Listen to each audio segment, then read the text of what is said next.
Assalamualaikum warahmatullahi wabarakatuh. Perkenalkan, nama saya Ipit Diarini Purnomo dari SMA Negeri 1 Rawalo, nomor absen 15.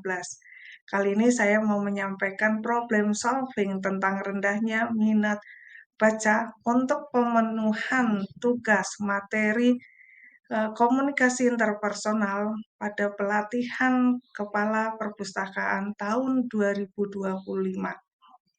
Rendahnya minat baca atau literasi. Saya kira semuanya sudah sering mendengar itu.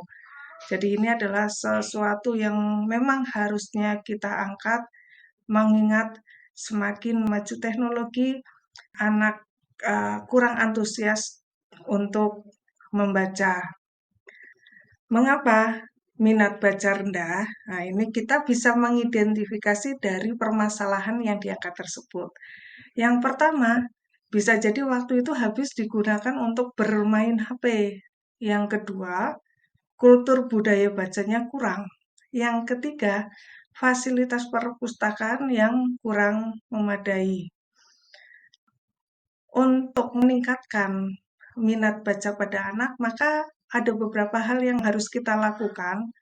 Yang pertama, HP atau ponsel sadar ataupun tidak, itu sudah menjadi kebiasaan hidup kita. Jadi, selain mempermudah komunikasi, ketika HP itu tidak digunakan dengan bijaksana, maka bisa jadi informasi yang harusnya bisa untuk menunjang peningkatan motivasi belajar menjadi berkurang. Yang kedua, kultur budaya baca. Yang harus kita lakukan pertama adalah bangun minat baca terlebih dahulu. Dengan bangun minat baca, maka akan menumbuhkan senang membaca, sehingga akan menjadi kebiasaan membaca. Nah, yang perlu kita ketahui adalah kita bisa menggunakan metode yang kreatif, inovatif, sehingga itu murid menjadi tertarik, sehingga menjadi pribadi yang gemar membaca. Selain itu, tidak lupa kolaborasi dan sinergi antara sekolah dan keluarga juga menjadi faktor yang penting untuk menciptakan kultur budaya membaca. Disadari ataupun tidak disadari, sebetulnya fasilitas perpustakaan yang kurang memadai juga ini sebetulnya juga menjadi pemicu minat baca menjadi kurang. Kemudian, solusi apa sih yang bisa kita lakukan untuk menumbuhkan minat baca? Yang pertama, bisa melalui promosi digital. Nah, dari promosi digital ini sebetulnya kan banyak hal yang bisa kita lakukan, yaitu yang pertama bisa melalui pemanfaatan media sosial seperti IG, Facebook, atau TikTok. Yang kedua, bisa melalui platform online. Jadi kalau di SMA Negeri 1 Rawalo, itu sudah ada wadah yang menjembatani anak bisa mengakses perpustakaan digital melalui platform online. Kemudian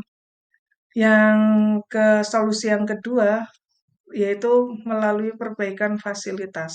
Perbaikan fasilitas yang bisa kita lakukan adalah dengan penambahan dan pembaruan koleksi buku, yaitu diantaranya adalah mengalokasikan anggaran khusus untuk membeli buku-buku yang terbaru.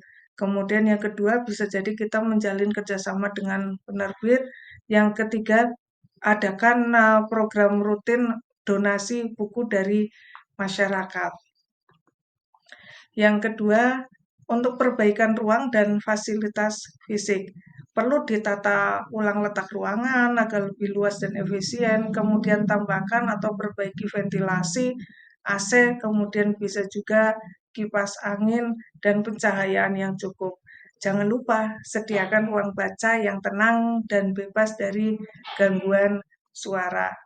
Kemudian yang ketiga, pengadaan peralatan teknologi. Ini sangat penting sekali mengingat sekarang eranya adalah era berbasis teknologi, jadi yang paling tidak yang harus dilakukan adalah sediakan komputer dengan akses internet gratisnya bagi pengunjung. Yang kedua, hadirkan sistem katalog digital untuk memudahkan pencarian buku.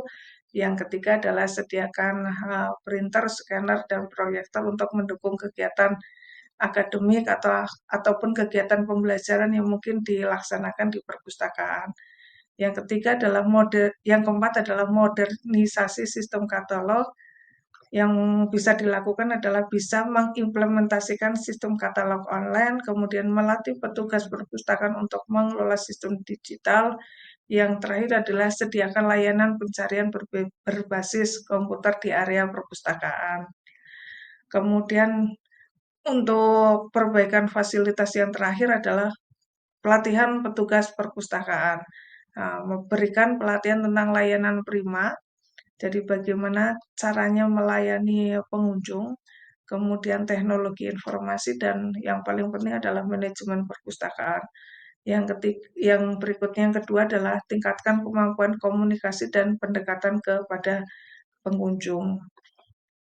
Kemudian solusi yang ketiga adalah acara komunitas. Acara komunitas yang bisa kita lakukan adalah satu, menggelar workshop menulis, yang kemudian diskusi buku atau mungkin bedah buku, adakan bimtek literasi, kemudian yang keempat, bentuk duta literasi, yang kelima adalah adakan lomba bulan bahasa. Jadi untuk lomba bulan bahasa ini biasanya kalau di sekolah kami itu bekerja sama dengan GLS, Gerakan Literasi Sekolah. Kemudian yang keempat yang harus kita perhatikan adalah jam operasional. Jadi di SMA Negeri 1 Rawalo ada jam khusus, yaitu serasi, selasa literasi, di mana jam kunjungnya itu sudah ditentukan dari pukul 07.00 sampai 07.40. Kemudian jam berkunjungnya dimulai dari jam kerja pukul 07.00 sampai 15.30. Nah, bisa jadi nanti untuk jam operasional untuk menumbuhkan minat baca ditambah dengan di sore hari, akhir pekan, atau mungkin di waktu-waktu ketika musim ujian berlangsung. Demikian yang bisa saya sampaikan tentang problem solving rendahnya minat baca. Semoga bermanfaat. Terima kasih. Wassalamualaikum warahmatullahi wabarakatuh.